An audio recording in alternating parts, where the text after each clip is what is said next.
प्यारे बच्चों, आज हम लोग सॉल्यूशन का एक बहुत ही इम्पॉर्टेंट टॉपिक पढ़ेंगे, हेनरीज लॉ। हेनरी लॉ जो है वह बोर्ड की परीक्षा में इस पर क्वेश्चन पूछा जाता है, बहुत बार पूछा गया है। इस पर कंपटीशन में भी क्वेश्चन आते हैं। तो हेनरी लॉ आज हम लोग देखेंगे। हेनरी लॉ देखने के पहले एक टर्म होता है सॉल्युबिलिटी। सॉल्युबिलिटी क्या है, पहले इसको देखते हैं। सॉल्युबिलिटी, जैसे हम लोग सॉल्यूशन पढ़े हैं, सॉल्यूशन के कितने कंपोनेंट्स होते हैं? दो, सॉल्यूट और सॉल्वेंट। सॉल्यूशन में यदि सॉल्वेंट लिक्विड फॉर्म में हो तो इसको कहा जाता है लिक्विड सॉल्यूशन। लिक्विड सॉल्यूशन का मतलब हुआ कि सॉल्वेंट जो है वह हमेशा क्या होगा? लिक्विड स्टेट में होगा। सॉल्यूट जो है वह सॉलिड भी हो सकता है, लिक्विड भी हो सकता है और गैस भी हो सकता है। ठीक है। लिक्विड सॉल्यूशन वैसा सॉल्यूशन जिसमें सॉल्वेंट ऑलवेज क्या हो? लिक्विड हो। सॉल्यूट, सॉलिड, लिक्विड या गैस, तीनों में से कोई हो सकता है। यानी लिक्विड सॉल्यूशन तीन तरह का हो सकता है। एक हो गया कि सॉल्यूट, सॉलिड और सॉल्वेंट, लिक्विड। एक हो गया कि सॉल्यूट, लिक्विड और सॉल्वेंट भी लिक्विड।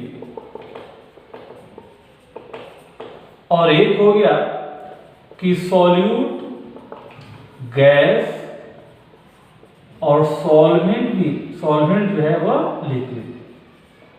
तो तीन तरह का होगा। तीनों में सॉल्वेंट हमेशा लिक्विड आप देख सकते हैं, लेकिन सॉल्यूट अलग अलग है। सॉल्यूट सॉलिड भी हो सकता है, लिक्विड भी हो सकता है और गैस भी। लेकिन ये तीनों कैसा सॉल्यूशन कहलाएंगे? Liquid solution.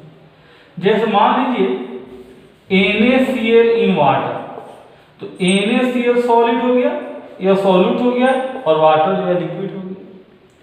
उसी तरह जैसे मान लीजिए कि अल्कोहल इन वाटर, तो अल्कोहल जो है लिक्विड हो गया, सॉल्यूट, और वाटर भी लिक्विड हो गया, सॉल्वेंट।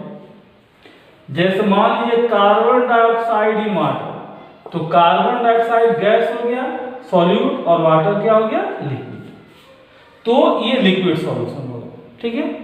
हम लोग को अब ये जो सॉल्यूशन में, सॉल्वेंट में हम सॉल्यूट को मिला रहे हैं, तो मान लीजिए कि कोई सॉल्वेंट का यूनिट वॉल्यूम है।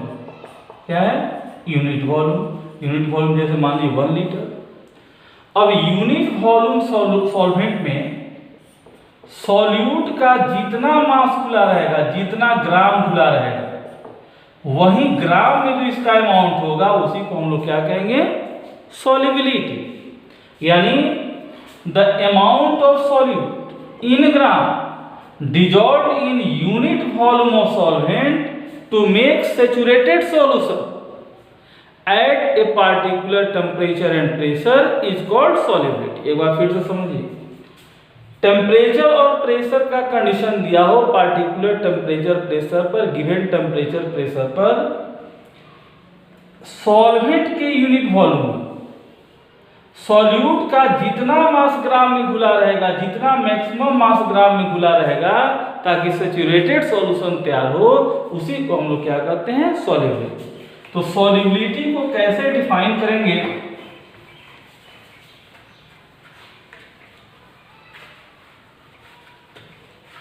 देखिए, solubility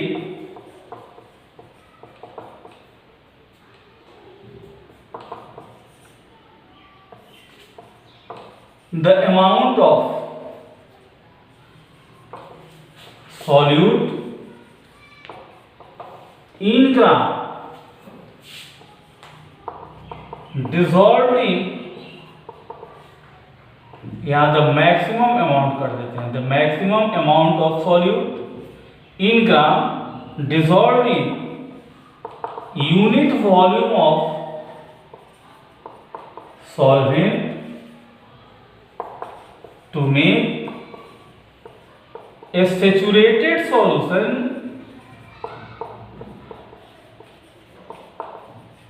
at given temperature and pressure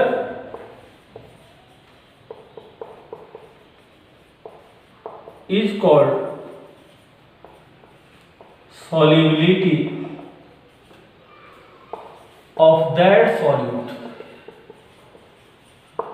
ठीक है, सॉल्वेंट के यूनिट वॉल्यूम में सॉल्यूट का जितना मैक्सिमम अमाउंट ग्राम में डिजॉल्व रहेगा ताकि कैसा सॉल्यूशन बने, सैचुरेटेड सॉल्यूशन बने गिवन टेम्परेचर एंड प्रेशर पर, उसको हम लोग क्या करते हैं, सॉल्युबिलिटी। जैसे मान लीजिए कि 1 लीटर वाटर में 40 ग्राम शुगर मिलाने पर सैचुरेटेड सॉल्यूशन बन रहा है, तो शुगर की सॉल्युबिलिटी कितनी कहलाएगी, 40 कहलाएगी।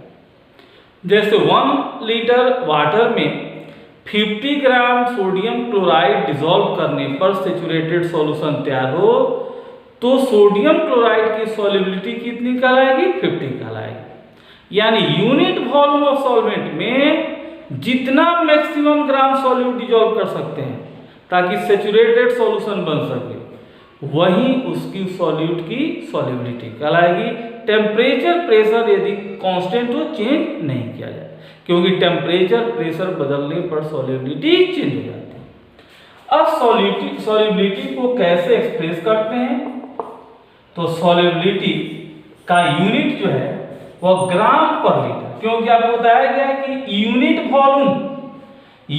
वॉल्यूम सॉल्वेंट में जितना सॉल्यूट का ग्राम में मास प्रेजेंट रहेगा वह सॉल्युबिलिटी, तो ग्राम पर लीटर या मोल पर लीटर में भी एक्सप्रेस किया जाता है। 1 लीटर सॉल्वेंट में जितना मोल प्रेजेंट हो सॉल्यूट का, मोल फ्रैक्शन में अभी हम लोग हेनरी लॉ पढ़ेंगे, तो मोल फ्रैक्शन के रूप में भी सॉल्युबिलिटी को एक्सप्रेस किया जाता है।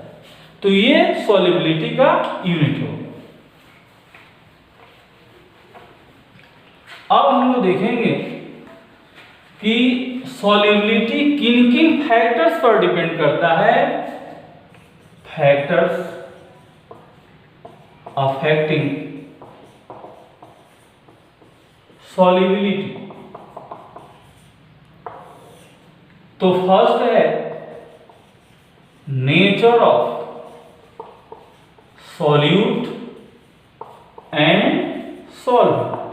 सॉल्यूट और सॉल्वेंट के नेचर, सॉल्यूट सॉल्वेंट के नेचर का मतलब क्या होता है, ध्यान दीजिए। जैसे मान लीजिए कि सॉल्यूट जो है पोलर है, पोलर यदि सॉल्यूट है तो अब पोलर सॉल्वेंट में डिसॉल्व होगा, ठीक है। पोलर सॉल्वेंट मतलब जैसे मान लीजिए कि हो गया water, water polar solvent. Polar solute जैसे मान लीजिए हो गया HCl, तो HCl वाटर में क्या होगा, सॉल्यूबल होगा। हम लोग पढ़े 11th में लाइक डिसॉल्व लाइक, इसी प्रिंसिपल पर। लाइक डिसॉल्व लाइक का मतलब जो जैसा है उसी में मिलेगा। साधु साधु के समाज में मिलेगा, चोर चोर के समाज में मिलेगा, पोलर पोलर में मिलेगा, नन पोलर में मिलेगा। तो पोलर सॉल्यूट होगा तो पोलर सॉल्वेंट में डिसॉल्व होगा, और नन पोलर सॉल्यूट होगा तो नन पोलर सॉल्वेंट में। यहाँ पोलर सॉल्यूट है तो पोलर सॉल्वेंट में डिसॉल्व हो गया। लेकिन यदि यही नन पोलर सॉल्यूट यदि रहता, जैसे CH4, यह नन पोलर है तो इसमें यह सॉल्युबल नहीं होगा। उसी तरह यदि नन पोलर सॉल्यूट है तो वह नॉन पोलर सॉल्वेंट में डिसॉल्व होगा, और यदि पोलर सॉल्यूट है तो वह नॉन पोलर सॉल्वेंट में डिसॉल्व नहीं होगा। नॉन पोलर सॉल्वेंट जैसे मान लीजिए बेंजीन हो गया, ये नॉन पोलर सॉल्वेंट है। तो बेंजीन में नॉन पोलर सॉल्यूट जो होंगे, जैसे मीथेन हो गया, इथेन हो गया, ये नॉन पोलर सॉल्यूट है तो डिसॉल्व हो जाएंगे। लेकिन पोलर सॉल्यूट जैसे HCl को कहा जाए कि बेंजीन में डिसॉल्व होगा, तो नहीं। तो ये ध्यान रखना है कि पोलर सॉल्यूट होगा, पोलर सॉल्यूट, यह सॉल्यूट चाहे सॉलिड हो, लिक्विड हो या गैस हो, पोलर सॉल्यूट होगा तो पोलर सॉल्वेंट में डिजॉल्व होगा। यह पोलर सॉल्यूट सॉलिड भी हो सकता है, लिक्विड भी हो सकता है, गैस, कोई भी सॉल्यूट हो सकता है। पोलर होगा तो पोलर सॉल्वेंट में डिजॉल्व होगा, और नॉन पोलर सॉल्यूट होगा तो नॉन पोलर सॉल्वेंट में डिजॉल्व होगा। तो ये हम लोग देखे कि सॉल्युबिलिटी सॉल्यूट और सॉल्वेंट दोनों के नेचर पर डिपेंड करता है। अब सेकेंड फैक्टर जो है वह है टेम्परेचर। टेम्परेचर कैसे अफेक्ट करता है सॉल्युबिलिटी को, इसके बारे में हम लोग देखेंगे। तो टेम्परेचर जो है, जैसे मान लीजिए कि सॉल्यूट को हम जब सॉल्वेंट में डिजॉल्व करते हैं, क्या बनता है? सॉल्यूशन। इस प्रोसेस में एनर्जी निकल भी सकती है और एनर्जी एब्जॉर्ब भी हो सकती है। यदि सॉल्यूट का सॉल्वेंट में मिलना यानी सॉल्यूशन का बनना इंडोथर्मिक प्रोसेस हो, यह यदि इंडोथर्मिक प्रोसेस है, तो इंडोथर्मिक प्रोसेस, यह प्रोसेस कैसा प्रोसेस है? इंडोथर्मिक। तो इंडोथर्मिक यदि प्रोसेस होगा, इंडोथर्मिक मतलब जिसमें हीट लगती है, हीट इसमें लगेगी, हीट एब्जॉर्ब करेगा, तो हीट एब्जॉर्ब करेगा तो जितना ज्यादा हीट देंगे उतना ही सॉल्युबिलिटी बढ़ेगी। यानी यदि सॉल्यूट का सॉल्वेंट में मिलकर सॉल्यूशन बनाना इंडोथर्मिक प्रोसेस है, तो टेम्परेचर यदि बढ़ाएंगे तो सॉल्युबिलिटी बढ़ेगी। ठीक है। इंडोथर्मिक प्रोसेस में ली-चाटर्जियस प्रिंसिपल हम लोग पढ़े थे 11th में कि यदि इंडोथर्मिक प्रोसेस है तो टेम्परेचर बढ़ाते हैं तो फॉरवर्ड रिएक्शन का रेट बढ़ता है। तो यदि सॉल्यूट का सॉल्वेंट में मिलना सॉल्यूशन का बनना इंडोथर्मिक प्रोसेस है, हीट एब्जॉर्ब हो रहा है, तो जितना ज्यादा हीट देंगे उतना ही सॉल्युबिलिटी बढ़ेगी, यानी टेम्परेचर बढ़ाएंगे तो सॉल्युबिलिटी बढ़ेगी। उसी तरह यदि सॉल्यूट का सॉल्वेंट में मिलना यानी सॉल्यूशन का बनना एक्सोथर्मिक प्रोसेस हो, एक्सोथर्मिक में क्या होता है? हीट निकलता है। यदि सॉल्यूट को सॉल्वेंट में मिला करके सॉल्यूशन बना रहे हैं और हीट निकल रही है, तो हीट निकल रही है और ज्यादा यदि हीट देंगे तो रिवर्स रिएक्शन होगा। इसलिए यदि एक्सोथर्मिक प्रोसेस है तो हीट कम रखते हैं, यानी टेम्परेचर कम रखते हैं। टेम्परेचर यदि कम रहेगा तो सॉल्युबिलिटी अधिक होगी। ये सब 11th में इक्विलिब्रियम में आप लोग पढ़े। इंडोथर्मिक प्रोसेस में टेम्परेचर बढ़ाएंगे तो फॉरवर्ड रिएक्शन को बढ़ावा मिलता है, सॉल्युबिलिटी बढ़ती है। एक्सोथर्मिक प्रोसेस हो, टेम्परेचर कम रहेगा तो सॉल्युबिलिटी ज्यादा होगी। तो ये हम लोग देखे इफेक्ट ऑफ टेम्परेचर। एक और बहुत ही इंपॉर्टेंट चीज कि जो गैस की सॉल्युबिलिटी होती है लिक्विड में, वह टेम्परेचर बढ़ाने पर क्या होता है? डिक्रीज करता है। ये बहुत इंपॉर्टेंट है। Solubility of a gas in liquid decreases with increase in temperature। ये ऑब्जेक्टिव में प्रायः पूछा जाता है, इसको बिल्कुल दिमाग में रखेंगे, समझ लेंगे कि गैस की लिक्विड में सॉल्युबिलिटी टेम्परेचर बढ़ाने पर डिक्रीज करती है। ऐसा क्यों होता है? टेम्परेचर बढ़ाएंगे तो जो लिक्विड में गैस के मॉलिक्यूल्स डिसॉल्व हैं, टेम्परेचर बढ़ाएंगे तो उनकी काइनेटिक एनर्जी बढ़ेगी, और काइनेटिक एनर्जी बढ़ेगी तो वे लिक्विड को छोड़कर सरफेस पर आकर स्ट्राइक करेंगे और सरफेस को छोड़कर के बाहर निकल जाएंगे। जितना टेम्परेचर बढ़ेगा उतनी काइनेटिक एनर्जी बढ़ेगी और वे नीचे से सरफेस पर आकर उतना ही स्ट्राइक करेंगे और बाहर निकलते जाएंगे, और जब बाहर निकलेंगे तो उनकी मात्रा जो है वह लिक्विड में कम हो जाएगी, यानी सॉल्युबिलिटी कम हो जाएगी। तो गैस का लिक्विड में सॉल्युबिलिटी जो है वह टेम्परेचर बढ़ाने पर डिक्रीज करता है। तो ये हम लोग देखे टेम्परेचर का इफेक्ट। अब जो सबसे इंपॉर्टेंट है, जिसके लिए आज का टॉपिक है हेनरी लॉ, वह है प्रेशर का effect.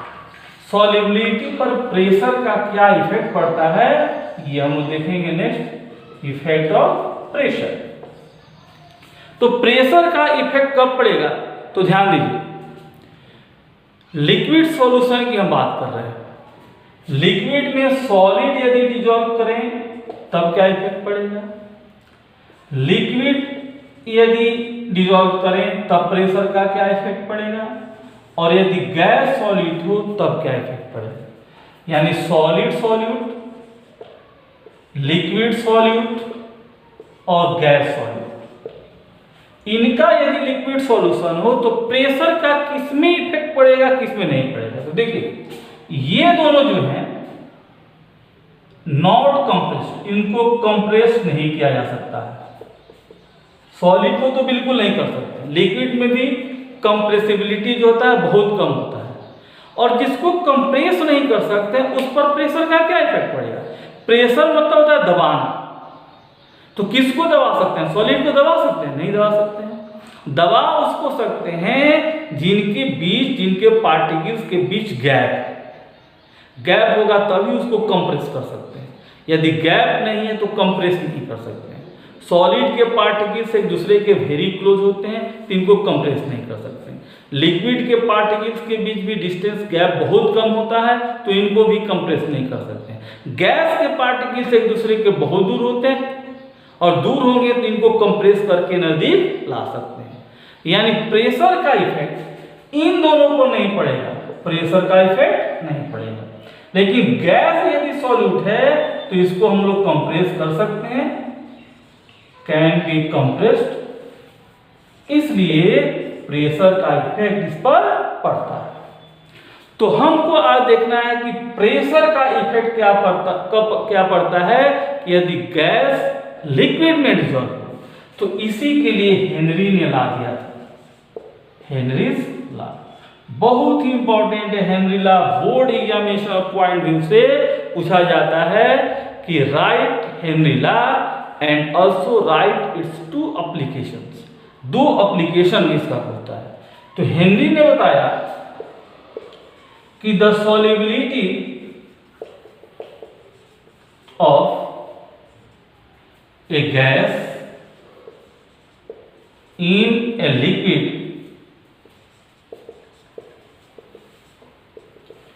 is directly proportional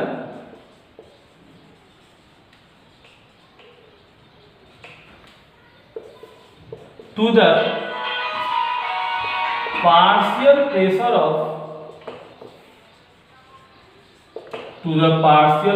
of that gas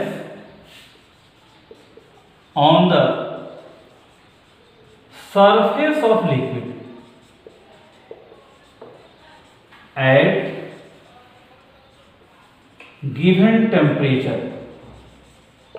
ठीक है, यानी गिवन टेम्परेचर पर गैस का लिक्विड में सॉल्युबिलिटी उस गैस के पार्शियल प्रेशर के प्रोपोर्शनल होता है। यानी सॉल्युबिलिटी जो होगा वह किसके प्रोपोर्शनल होगा, पार्शियल प्रेशर। एक बार फिर से समझिए, the solubility of a gas in a liquid is directly proportional to the partial pressure of that gas on the surface of liquid. यानी कह सकते हैं कि solubility of gas is directly proportional to partial pressure of the gas। ठीक है, अब Henry ने क्या किया कि सॉल्युबिलिटी को एक्सप्रेस किया मोल फ्रैक्शन के रूप में और इसको रिवर्स कर दिया, यानी पार्शियल प्रेशर प्रोपोर्शनल होगा सॉल्युबिलिटी, और यहां सॉल्युबिलिटी की जगह पर क्या कर दिया, मोल फ्रैक्शन कर दिया। तो partial pressure is directly proportional to mole fraction, यानी प्रेशर जितना ज्यादा होगा उतना ही जो गैस डिसॉल्व है उसका मोल फ्रैक्शन ज्यादा होगा। इसको समझिए, थोड़ा महसूस कीजिए। इसको कहा जा रहा है कि ये मान लीजिए कि यह लिक्विड है, इसमें प्रेशर इस पर जितना ज्यादा होगा उतना ही गैस के मॉलिक्यूल्स ज्यादा डिजॉल्व होंगे। तो सही बात है, प्रेशर जितना ही ज्यादा देंगे गैस के पार्टिकल्स उतना ही अंदर आएंगे, उतना ही उसका नंबर ऑफ मोल्स ज्यादा अंदर आएगा, उतना ही उसका मोल फ्रैक्शन अधिक होगा। इसको फील कर सकते हैं। प्रेशर ज्यादा देंगे तो गैस के पार्टिकल्स उसमें और ज्यादा आएंगे, और गैस के पार्टिकल्स ज्यादा आएंगे यानी गैस पार्टिकल्स के नंबर ऑफ मोल्स ज्यादा खुलेंगे, और नंबर ऑफ मोल जब ज्यादा होगा तो मोल फ्रैक्शन ज्यादा होगा। तो partial pressure of the gas, partial pressure किसका? Of gas is directly proportional to mole fraction of that gas. अब इसको हम थोड़ा आगे बढ़ाते हैं, प्रोपोर्शनलिटी को इक्वल में चेंज करते हैं। तो P इक्वल टू यहां पर कांस्टेंट हेनरी के नाम पर ही Henry constant into mole fraction of gas. ये टर्म समझें, ये जो है क्या है? मोल फ्रैक्शन ऑफ गैस, यह हो गया हेनरीज कांस्टेंट, क्योंकि हेनरी का ला है इसलिए हेनरी कांस्टेंट, और यह हो गया पार्शियल प्रेशर ऑफ गैस। तो ये बहुत ही इंपॉर्टेंट फार्मूला है, इस पर न्यूमेरिकल पूछे जाते हैं। इसको थोड़ा सा और आगे बढ़ाते हैं। देखिए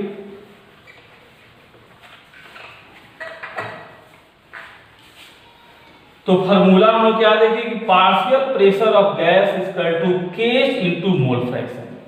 अब केएच जो है, केएच क्या है? Henry constant. केएच किन किन बातों पर निर्भर करता है? तो केएच जो है depends upon first nature of gas, gas के नेचर पर, and second nature of solvent, gas के नेचर पर भी डिपेंड करता है और सॉल्वेंट के नेचर पर भी। यानी यदि एक ही सॉल्वेंट हो और गैस अलग अलग हो तो केएच का वैल्यू अलग अलग होगा। यदि सॉल्वेंट बदल दिया जाए और गैस सेम हो तब भी केएच का वैल्यू अलग अलग होगा। जैसे देखते हैं केएच के कुछ वैल्यू, गैस ये किलो बार में हम लेते हैं।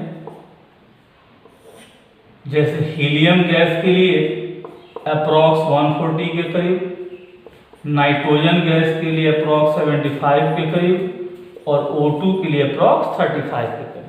ये केएच का वैल्यू है इन किलो बार, ये डिफरेंट गैस के। इससे क्या पता चलता है? बहुत इंपॉर्टेंट चीज है, ध्यान समझिए।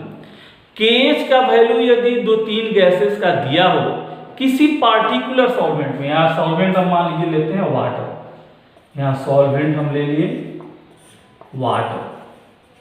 वाटर यदि सॉल्वेंट हो और इन डिफरेंट गैस का केएच का वैल्यू अलग अलग दिया हो और पूछा जाए कि कौन गैस अधिक सॉल्युबल होगा वाटर में, कौन कम सॉल्युबल होगा, ये बहुत इंपॉर्टेंट चीज है। वाटर सॉल्वेंट में डिफरेंट गैसेस के लिए केएच का वैल्यू अलग अलग दिया है और पूछा जाए कि कौन गैस अधिक सॉल्युबल होगा वाटर में, कौन कम, कैसे पता करेंगे? तो देखिए अभी हम लोग पढ़े कि P equal to KH into solubility, पढ़े सॉल्युबिलिटी को मोल फ्रैक्शन में लिए थे हम लोग। तो सॉल्युबिलिटी इक्वल टू क्या हो जाएगा? P अपॉन केएच, यानी सॉल्युबिलिटी और केएच में कैसा रिलेशन है? इनवर्सली प्रोपोर्शनल का। यानी केएच का मान यदि ज्यादा होगा, केएच का मान ज्यादा तो सॉल्युबिलिटी कम, और केएच का मान कम तो सॉल्युबिलिटी अधिक। यानी केएच का मान यदि कम होगा तो सॉल्युबिलिटी जो होगी वह अधिक होगी। ये ध्यान रखना है। किसी पार्टिकुलर सॉल्वेंट के लिए यदि किसी गैस के केएच का मान कम है तो उसकी सॉल्युबिलिटी अधिक होगी। देखिए इनवर्सली प्रोपोर्शनल क्या रिलेशन, केएच कम तो सॉल्युबिलिटी अधिक। अब इसमें सबसे कम केएच का मान किसका है? ऑक्सीजन का। तो ऑक्सीजन जो है वह इन तीनों में हाईली सॉल्युबल होगा।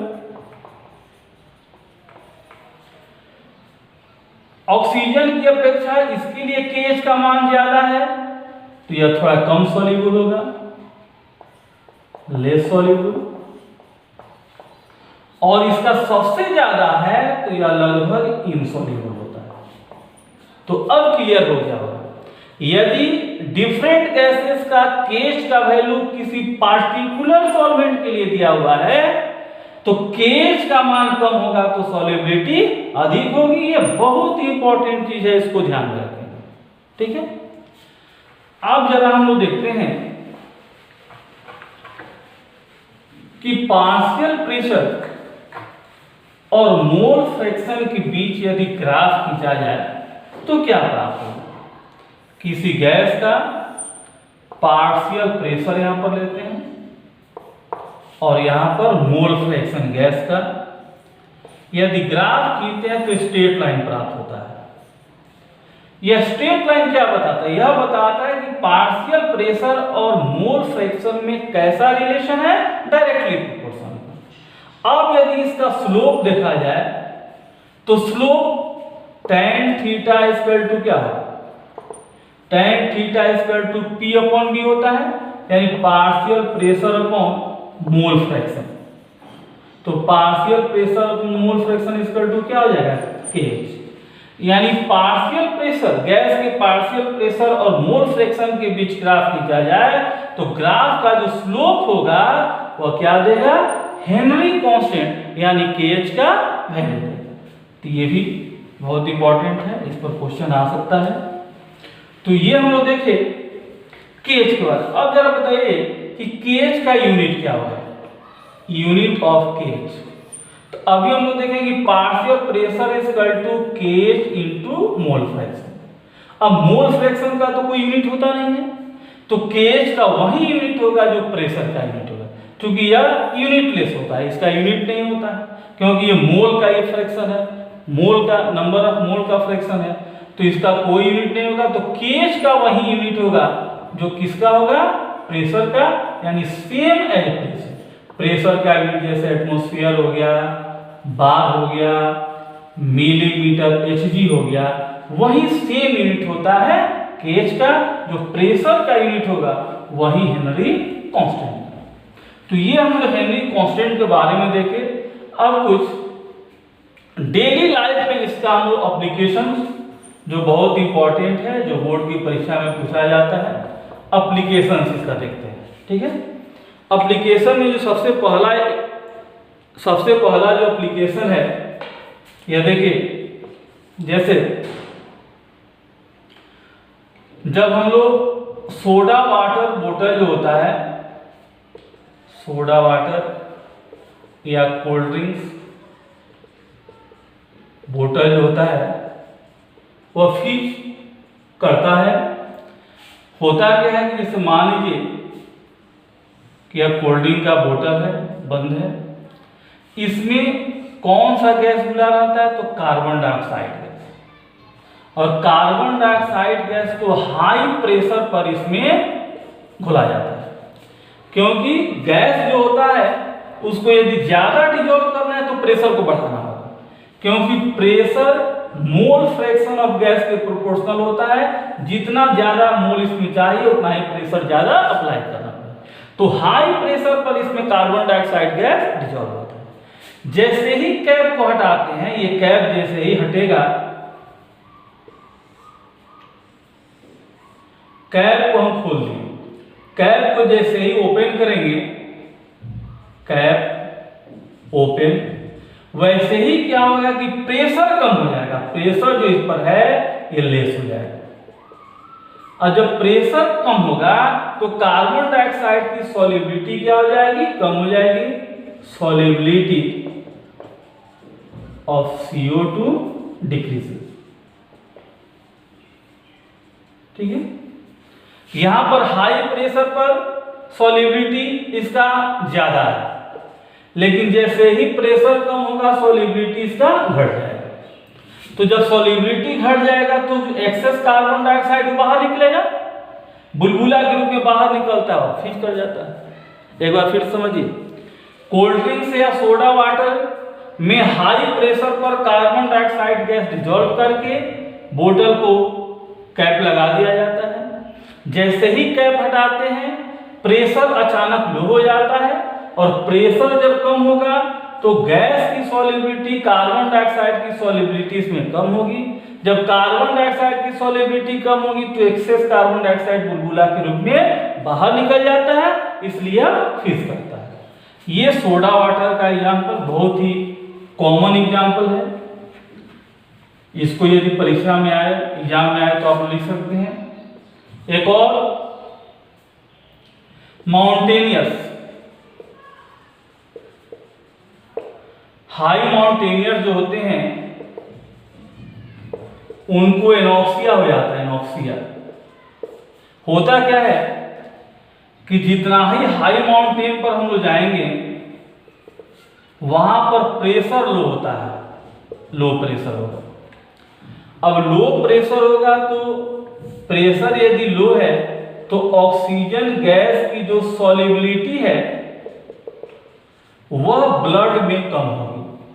अब ब्लड में ऑक्सीजन की जब कमी हो जाएगी तो ब्रेन को ऑक्सीजन कम मिलेगा। ऑक्सीजन जब कम मिलेगा तो मेंटल कंफ्यूजन क्रिएट हो जाता है, और मेंटल कंफ्यूजन को ही क्या कहा जाता है? एनॉक्सिया कहा जाता है। एक बार फिर से समझिए, जो हाई माउंटेनियर्स होते हैं, जो बहुत ऊंचाई पर चढ़ते हैं, उन माउंटेनियर्स का चूंकि हाई एल्टीट्यूड पर क्या होता है कि प्रेशर कम हो जाता है। तो जब एयर का प्रेशर कम होगा तो ऑक्सीजन की चूंकि प्रेशर और गैस के मोल फ्रैक्शन में सॉल्युबिलिटी में डायरेक्टली प्रोपोर्शनल का रिलेशन है। तो जब प्रेशर कम होगा तो ऑक्सीजन गैस की सॉल्युबिलिटी ब्लड में कम होगी। अब ब्लड में ऑक्सीजन कम होगा, ऑक्सीजन नहीं मिलेगा तो ब्रेन को ऑक्सीजन कम मिलेगा, ऑक्सीजन कम होगा तो मेंटल कंफ्यूजन क्रिएट होगा, और उसी को क्या कहा जाता है? एनॉक्सिया कहा जाता है। एक और deep sea diverse, deep sea diverse. Deep sea diverse जो हैं, जो बहुत अंदर सी में जाते हैं, बहुत अंदर जब जाएंगे तो क्या होगा? प्रेशर ज्यादा होगा, हाई प्रेशर होगा।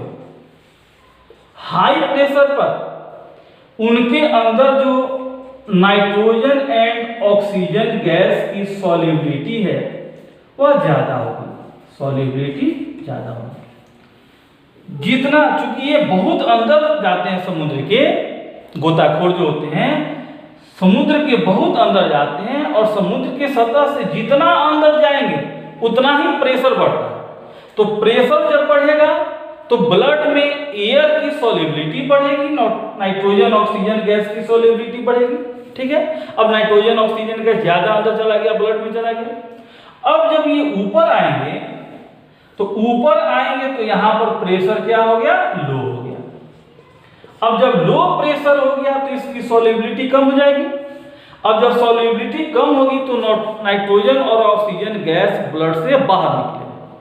तो निकलने का रास्ता तो लंग्स है, लेकिन वो लंग्स से नहीं निकल करके, चूंकि अचानक प्रेशर यहाँ कम होता है इसलिए अचानक वो निकलना शुरू होता है। ब्लड के सेल से, स्किन से यहाँ से निकलना शुरू होगा तो बहुत बड़ा डैमेज हो सकता है, इवन डेथ भी हो सकता है। तो बहुत ही खतरनाक स्थिति है, इसको कहा जाता है बेंड। जो डीप सी डाइवर्स होते हैं, गोताखोर होते हैं, समुद्र में बहुत अंदर तक जाते हैं, और समुद्र के सतह से जितना अंदर जाएंगे उतना ही प्रेशर बढ़ेगा। प्रेशर बढ़ेगा तो प्रेशर बढ़ेगा तो नाइट्रोजन ऑक्सीजन गैस की सॉल्युबिलिटी बढ़ेगी ब्लड में। लेकिन जैसे ही ये ऊपर आते हैं प्रेशर कम हो जाता है। अचानक प्रेशर कम होने के चलते गैस बाहर निकलता है ब्लड से, तो ब्लड से बाहर लंग द्वारा नहीं निकल पाता है, वह ब्लड कैपिलरीज वगैरह द्वारा निकलता है, सेल द्वारा निकलता है, जो खतरनाक होता है। ब्लड ज़्यादा निकल जाता है शरीर से, डेथ भी हो सकता है। इसको क्या करते हैं? बेंड करते हैं। इसीलिए क्या किया जाता है कि जो डीप सी डाइवर्स होते हैं वह हीलियम और ऑक्सीजन गैस का मिक्सचर लेकर जाते हैं अपने सात सिलेंडर। चूंकि हीलियम और ऑक्सीजन गैस अंदर जाएगा तो हीलियम की सॉल्युबिलिटी कम होती है, तो यदि बाहर निकलता है प्रेशर लो भी होता है तो चूंकि हीलियम बहुत कम अंदर गया है तो बहुत कम ही बाहर निकलेगा, इसलिए खतरनाक कंडीशन नहीं क्रिएट हो पाता है। तो ये हम लोग देखे हेनरी लॉ, उसका एप्लीकेशन। अब चलिए देखते हैं कुछ न्यूमेरिकल। देखिए क्वेश्चन एनसीईआरटी का क्वेश्चन है, hydrogen sulphide is a toxic gas with rotten eggs smell. ये बहुत इंटरेस्टिंग चीज है, हाइड्रोजन सल्फाइड का जो स्मेल होता है सड़े अंडे जैसी होता है, रॉटेन एग जैसा होता है।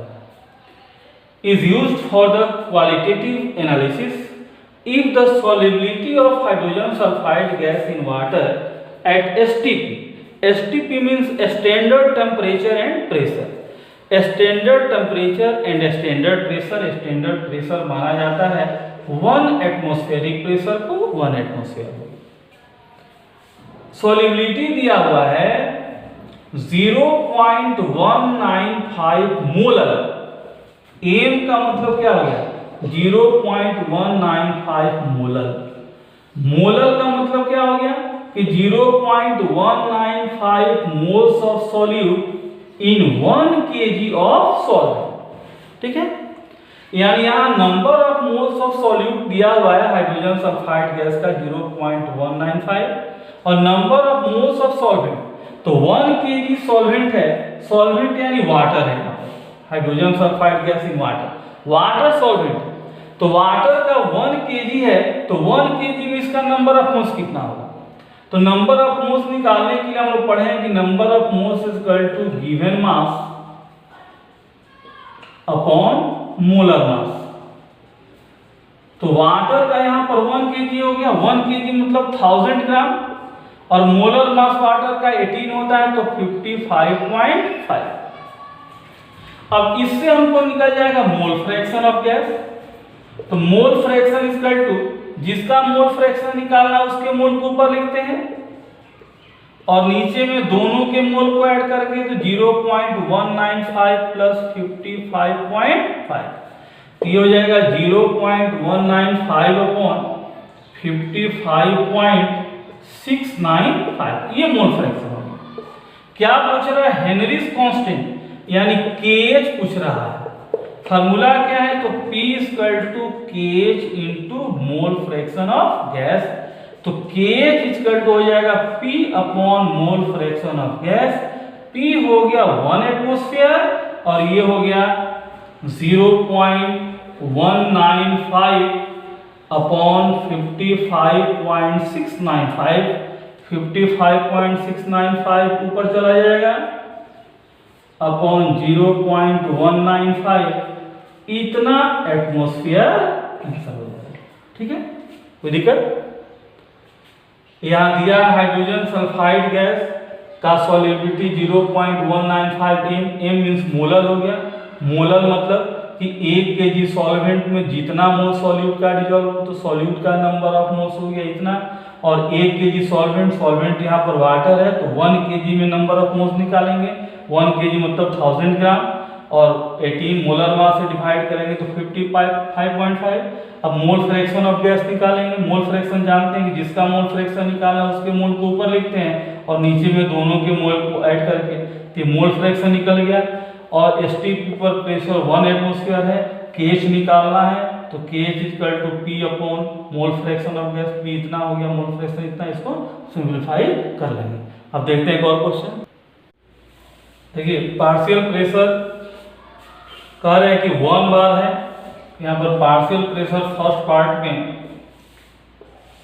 1 बार दिया है और 6.56 into 10 to the power -2 gram दिया है इथेन का मास, यानी मास ऑफ इथेन जो सॉल्युबल है वह 6.56 into 10 to the power -2 gram. तो हम पढ़ेंगे partial pressure equal to KH into solubility. Solubility को हम लोग मोल फ्रैक्शन के रूप में एक्सप्रेस करते हैं, तो यहाँ पर मोल फ्रैक्शन जो है, मोल फ्रैक्शन ऑफ गैस जो है, यहाँ पर चूंकि यहाँ मास ऑफ इथेन दिया हुआ है तो मास को यदि हम यहाँ देखिए इधर भी इथेन है और यहाँ भी इथेन ही है, दोनों इथेन है, तो दोनों इथेन है तो दोनों का मास जो है यहाँ दिया हुआ है, तो दोनों में यदि मास में मोलर मास से डिवाइड करेंगे और मोल निकालेंगे तो दोनों का रेशियो सेम आएगा, क्योंकि दोनों एक ही गैस है। तो यहाँ पर मास दिया है तो मास को यहाँ पर हम मोल फ्रैक्शन मान लेते हैं, तो यहाँ पर मोल फ्रैक्शन की जगह पर कितना हो जाएगा तो 6.56 इंटू 10 टू द पावर -2। और प्रेशर कितना है 1 बार है, तो यहाँ से KH निकल गया 1/6.56 इंटू 10⁻²। अब ये KH का मान सेकेंड पार्ट में रखेंगे। तो सेकेंड पार्ट में क्या कह रहा है, देखिए सेकेंड पार्ट में कह रहा है कि मास कितना दिया हुआ है, तो 5 इंटू 10⁻²। और KH आपका अभी हम लोग निकाले हैं 1/6.56 इंटू 10⁻²। और क्या पूछ रहा है, तो प्रेशर पूछ रहा है। तो pressure equal to KH into फिर वही मोल फ्रैक्शन की जगह पर इसका मास ले रहे हैं, तो 5 इंटू 10⁻²। तो P इक्वल टू KH का वैल्यू हो गया 1/6.56 इंटू 10⁻², और ये हो गया 5 इंटू 10⁻², 10⁻² कट गया, 5/6.56 कटा देंगे, ये हो गया 5/6.56। तो ये आपका आंसर आ जाएगा, इतना बार में आ जाएगा। तो इस तरह से हम लोग हेनरी लॉ देखे, और ये आपका लास्ट टॉपिक है। इस पर हम लोग कुछ और न्यूमेरिकल इस चैप्टर का हम लोग NCERT का क्वेश्चन और नीट और JEE का क्वेश्चन देखेंगे। अगले वीडियो में सिर्फ क्वेश्चन होगा, और इस तरह से आपका ये चैप्टर समाप्त हो गया। तो इसके बाद हम लोग अगला चैप्टर शुरू करेंगे। अगला लेक्चर आप जो वीडियो लेक्चर होगा उसको देखना ना भूलेंगे, उसमें NCERT का क्वेश्चन और JEE नीट का क्वेश्चन होगा। यदि अभी तक चैनल को सब्सक्राइब नहीं किए हो तो चैनल को सब्सक्राइब करें। Thank you.